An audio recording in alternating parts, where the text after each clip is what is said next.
बच्चों, I welcome you all to my YouTube channel the awaken mind. जैसा कि आप सब जानते हैं कि कल हमने मनाया वर्ल्ड यूथ स्किल्स डे। 15 जुलाई को हमने मनाया वर्ल्ड यूथ स्किल्स डे। अब ये दिसंबर 2014 में यूनाइटेड नेशन जनरल असेंबली ने इसको अडॉप्ट किया कि भाई 15 जुलाई को हम मनाएंगे वर्ल्ड यूथ स्किल डे। क्यों? ताकि हम जो अपने युवा हैं उनको स्किल्स के साथ रेजिलेंट बना सके और उनको बहुत अच्छे से उनका काम ले सके। So what is the theme? The question is, which of the following is the theme for World Youth Skills Day 2020? So the answer is, that is skills for resilient youth. So the first A point is correct. The skills for resilient youth is the answer for this. और इसी बारे में प्रधानमंत्री मोदी जी ने भी बात की है अपने इस वीडियो संवाद में।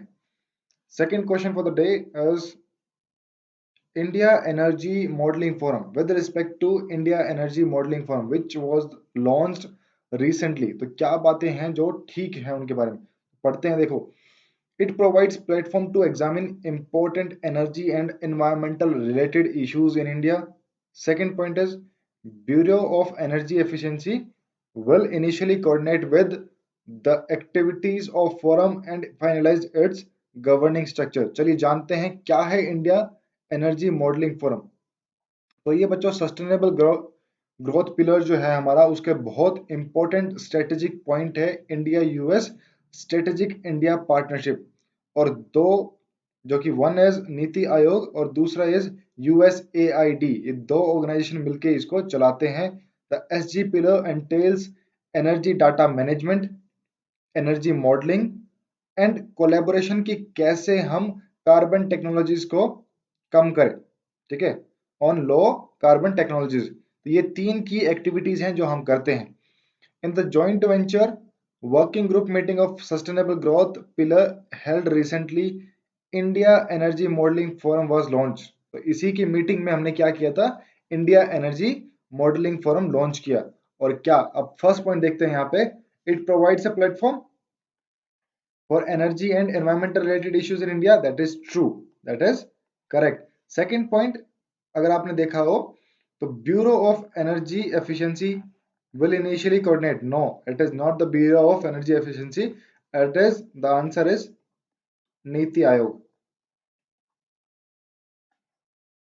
The answer is Niti Aayog. Okay, so that will coordinate the activities of the forum. Next question is about Transshipment Hub. क्या होता है बच्चों ये ट्रांसशिपमेंट हब? क्या होता है?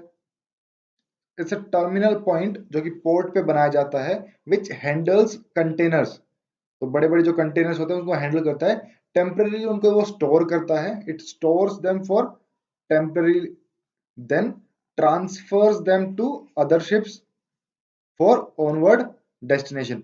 अब क्यों न्यूज में था? क्योंकि India's first transshipment hub was developed at which of the following state, कि भाई अभी डेवलप किया है, इनमें से किस स्टेट में डेवलप किया है? तो the answer is D, none of the above. क्योंकि हमने जो अपना शिपमेंट हब बनाया है वो बनाया है केरला में। हमने कहा बनाया है? Kerala. The name is Kochi international container transshipment terminal, ICTT, that is in Kochi, Kerala.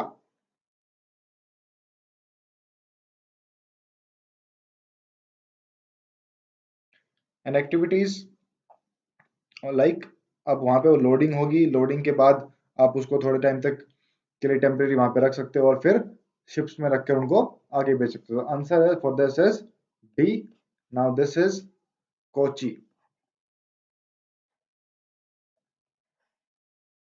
Okay, the answer is Kochi. Then next question is about one committee, that is Krish Gopalakrishnan Committee. Krish Gopalakrishnan Committee. It has seen recently in news for the purpose of what? So इसका जो कृष Gopal Krishnan sir हैं, he is related to Infosys. He was co-founder of Infosys. ठीक है, तो इनकी chairmanship में एक committee बनी है जिसका नाम रखा हमने कृष गोपाल कृष्णन कमिटी। क्या पढ़ेगी ये?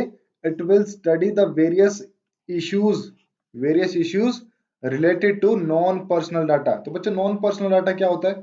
देखो जैसे आप और मैं हैं, तो हमने मान लो कोई सिम खरीदी, तो सिम में हमने क्या लिखा, हमारी एज, हमारा नाम, हमने सब कुछ वहां पे दिया, डिटेल्स दी। या फिर हम कोई ऐप यूज करते हैं, ठीक है, let's say for Swiggy, okay, हमने वहां पे लॉगिन करने के लिए क्या दिया, अपना नाम दिया, फोन नंबर दिया, एज दी, ठीक है, और फिर अपने अपने प्रेफरेंसेस दिए कि मैं क्या खाना पसंद करता हूँ, क्या नहीं खाना पसंद करता हूँ। अब अगर मैं आपके इसमें से नाम लूं, तो नाम इज पर्सनल थिंग, आप आइडेंटिफाई कर सकते हो कि ये आदमी है। एज से कोई आइडेंटिफाई नहीं कर सकता, 25 year old boy, too many people are there. Date of birth फिर पर्सनल है, तो आपकी एज, आपका नाम, आपकी डेट ऑफ बर्थ और आपका mobile number, these things are personal. अगर मैं इनको रिमूव कर दूं, अगर मैं इनको रिमूव करके जनरलाइज कर दूं कि 25 साल के 5 बच्चे ये खाना पसंद करते हैं, 35 साल के लोग ये खाना पसंद करते हैं, तो that becomes a non personal data. तो उस नॉन पर्सनल डाटा को हम कैसे इंडिया की कंपनीज के लिए बेनिफिशियल बना सकते हैं, जो इंडिया की खुद की कंपनीज है, क्योंकि डाटा तो हम कलेक्ट कर ही रहे हैं, है ना, स्विगी को भी हम डाटा देते हैं, बाकी इंडियन गवर्नमेंट को भी हम डाटा देते हैं, हर भी कोई भी काम करते हैं तो उसमें डाटा तो यूटिलाइज होता है।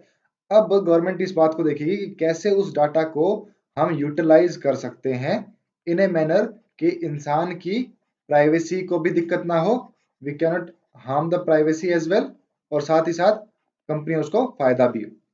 ठीक है, तो the answer is B. Next question, bilateral trade and investment agreement, BTIA, बतिया। so बतिया is a free trade agreement, ये free trade agreement है इंडिया और किसके बीच में, किस किस के बीच में भाई, इंडिया तो एक पार्टी है इंडिया इसमें, which is the second party to this, the answer to this is European union. 2013 के बाद जो है ये फ्री ट्रेड एग्रीमेंट जो था, इसके बारे में बात होनी बंद हो गई थी यूरोपियन यूनियन से। अभी रिसेंटली प्राइम मिनिस्टर मोदी ने इसको दोबारा से स्टार्ट किया है, वो दोबारा से बातचीत स्टार्ट हो रही है, तो इससे हमको बेनिफिट क्या होगा कि हम उनके साथ ट्रेडिंग कर सकते हैं। और ध्यान रहे, इंडिया का लार्जेस्ट पार्टनर है यूरोपियन यूनियन, और यूरोपियन यूनियन के लिए हम as India, India is the 9th largest partner to European Union in terms of trade, और हमारे लिए यूरोपियन यूनियन जो है वो फर्स्ट है। ठीक है, तो बहुत बड़ा हम ट्रेड कर सकते हैं। चलो नेक्स्ट क्वेश्चन इज अबाउट इकोसॉक। क्या है बच्चों इकोसॉक?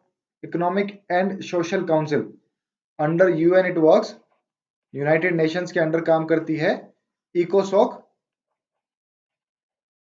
This is one of the 6 primary members of UN, उसमें से एक है इकोसॉक, that is economic and social council. The point is one, all members of UN General assembly are members of इकोसॉक। क्या ये बात सही है? Second, the decision taken at the council are taken by simple majority vote. तो देखो बच्चों, पहले point में एक थोड़ा सा टेक्निकल ग्लिच है कि दिस इज, क्यों हम इस बारे में बात करें, पहली बात तो ये क्योंकि अभी यूएन की 75th एनिवर्सरी है और इंडियन पीएम ने वर्चुअली एड्रेस किया था इकोसॉक को। ठीक है, तो ये एनुअली हेल्ड होती है, एनुअली ये समिट होता है, और इसमें हमारे प्रधानमंत्री ने वर्चुअली उसको एड्रेस किया। अब इसका थीम क्या रखा गया? तो थीम रखा गया कि भाई 75 साल के बाद, 75 ईयर्स पूरे हो चुके हैं, हम कैसा देखना चाहते हैं यूएन को। तो theme was multilateralism after COVID-19. What kind of UN do we need at the 75th anniversary? तो ये उसकी थीम थी। अब इकोसॉक के बारे में बात की गई है, तो इकोसॉक में सारे मेंबर नहीं है, only 54 members are there, only 54 members are there, plus EU इसका पार्ट है, ईयू भी इसका एक पार्ट है। ठीक है, अब ये जो सारे हैं वो these are elected by UN General Assembly. तो यूएन जनरल असेंबली इनको इलेक्ट करता है ऑन ज्योग्राफिकल बेसिस। ठीक है, so first point goes wrong. Second is all the decisions are taken at the council by simple majority voting, that is true. So second point is true. Next question is based on a regional dispute between two countries, और area का नाम है Nagorno काराबाह reason. आप इसको कैसे भी pronounce कर सकते हैं, अरब वर्ल्ड में इसको अलग तरीके से प्रोनाउंस करते हैं, इंडिया में अलग और चाइनीज अलग करते हैं। So it is Nagorno Nagorno Karabakh Karabakh region. तो is it a disputed region located between India and Bangladesh? क्या ये इंडिया और बांग्लादेश के बीच में है? Is it a region that shares its boundary with China? Which of the following statement given above is or correct? The answer to this is neither one nor two. Neither one nor two, because this is not located between India and Bhutan. It is not there and it does not share boundaries with China as well. तो कहाँ है भाई? ये है between Armenia and Azerbaijan. Armenia and Azerbaijan. तो ना तो ये चाइना के साथ बॉर्डर शेयर करता है और ना ही ये इंडिया भारत है। तो answer is Armenia and Azerbaijan. ठीक है, अभी इनकी लड़ाई चल रही है और लड़ाई बहुत लंबे टाइम से पहले से चलती आ रही है। रशिया बीच बीच में आके बच बचाव करता है इनका, 1994 के बाद से ही ऐसा चलता आ रहा है। और थोड़ी मोड़ी स्क्रिमिशेस जो हैं वो डेली रोजमर्रा की जिंदगी में देखने को वहां पे मिल जाती है। It was in news, so the question arises here. चलो नेक्स्ट क्वेश्चन भाई। Consider the following statement with respect to Hope mission. ये होप मिशन क्या है भाई? Point number one, it is the UAE first interplanetary spacecraft. Second point, it aims to create integrated model of Mars atmosphere, उसका interaction with outer space and solar winds। तो क्या ये दोनों बातें ठीक हैं? यस, दोनों की दोनों बातें ही ठीक है। So this Hope mission is also known as Emirates mission to Mars, Emirates Mars mission. ठीक है, और ये पूरे अरब वर्ल्ड का, it's not just UAE, it's not just UAE, ये पूरे अरब वर्ल्ड का फर्स्ट मिशन है मार्स के लिए। It's first mission to Mars. और क्या करना चाहता है ये? It wants to make a integrated model of the Mars atmosphere, उसका outer area and the solar winds, so that they can answer, that it can help answer about the global Martian atmosphere and the loss of hydrogen and oxygen gases into the space over the span of one Martian year।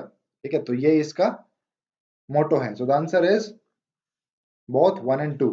hope mission is related to UAE's Mars mission। okay, याद रखना बच्चों। then the next question is about mountain blank, Mont Blanc, mountain mount blank कहाँ है बच्चों ये? The first point itself is it the highest peak in Europe and located in Andes, and it is lies along the French-Italian border and reaches into Switzerland। तो इन दोनों में से कौन सी बात है ठीक है भाई? So I will say the first point is wrong, second is correct। The correct answer is B। Why? You will say, sir, it is the highest peak in Europe। That is true, it is the highest peak in Europe, that is true, but is it located in Andes? No, this is a part of Alps। Europe में क्या पाए जाते हैं भाई? Mountain का नाम है वहां पे एल्प्स। एंडीज कहां पाए जाते हैं? सो एंडीज आर फाउंड इन आपके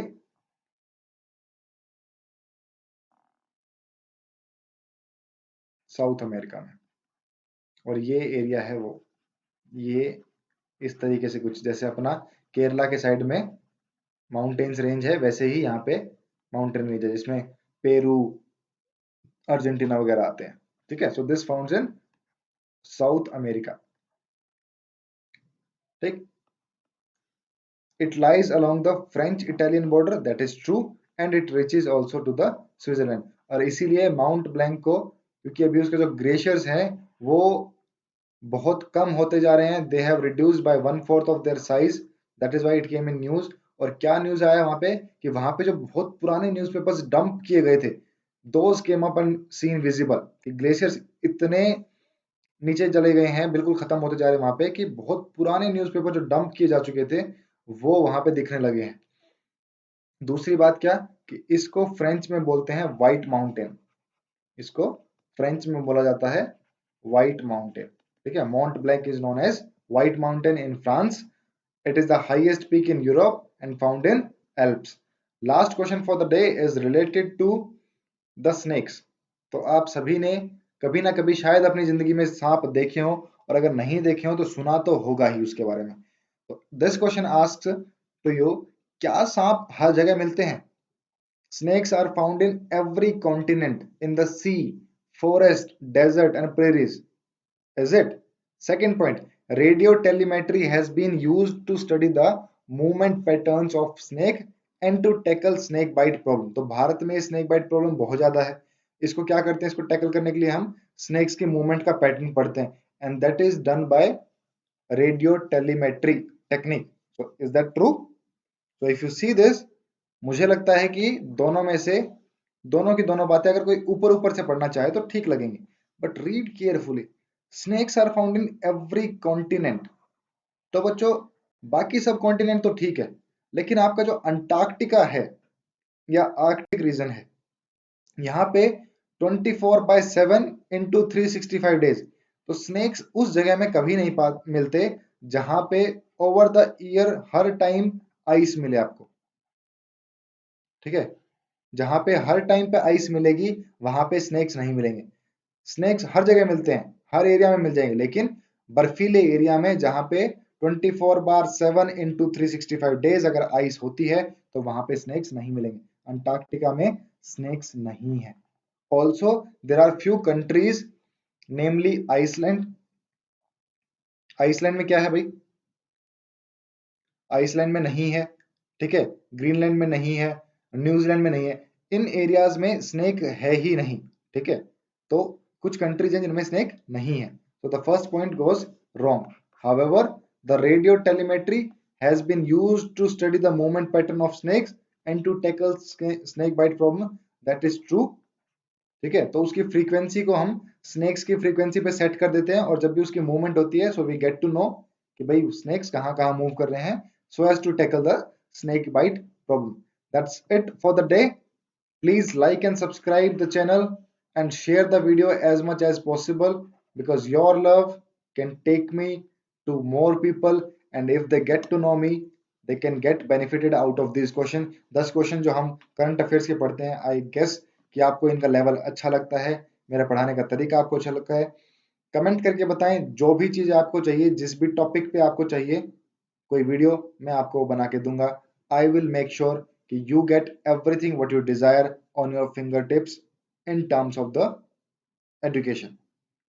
ठीक है, धन्यवाद, शुभ रात्रि, मिलते हैं कल सेम टाइम सेम क्लास के साथ।